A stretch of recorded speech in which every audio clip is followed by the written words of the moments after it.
The score stayed deadlocked at 1-all until the top of the seventh.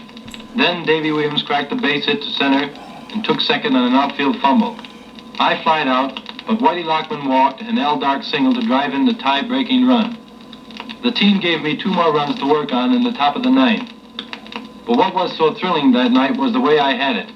My stuff was breaking, my control was sharp, my arm felt free and easy. Each time the plate umpire called one, it was the way I planned it. I was ahead of the batters all night. Strike 3, batters out! On that night, Johnny Antonelli gave up only 4 hits, became the first National League pitcher to win 20 games in 1954. On that win, the Giants extended their first-place lead to 2.5 games, went on to take the pennant, and sweep the World Series. I can think of a lot of games that were more tense.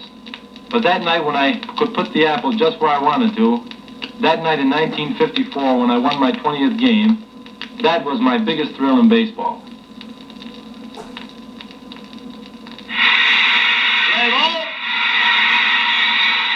Hi there, I'm Whitey Ford of the New York Yankees, and this was my greatest thrill in baseball. September 16th, 1950, at Detroit, Michigan, the Yankees versus the Detroit Tigers. The Yanks were half a game behind the leading Tigers. We had just split the first 2 games of a 3-game series. I was named to pitch this payoff game.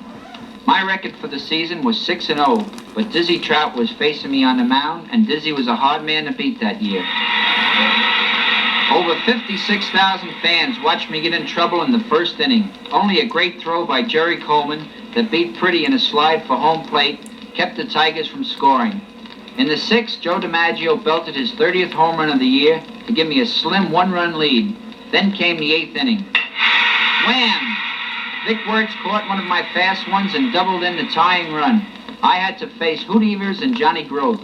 Evers grounded out, lucky for me, but Groth looked awful tough as he swung his big bat back and forth across the plate. I'll never forget, that stick looked as big as a telephone pole as I started my stretch. I whipped that ball in. I could see Johnny's muscles tense, and as his bat came around to meet my pitch, I held my breath. I could tell by the crack of the bat that he had tagged it.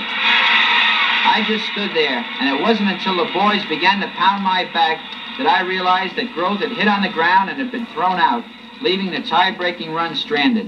In the 9th inning, the Yankees scored 7 runs and won 8-1. Whitey Ford had pitched a 6-hitter, had won 7 straight without a loss. The Yankees were back in first place. And that was my greatest thrill in baseball.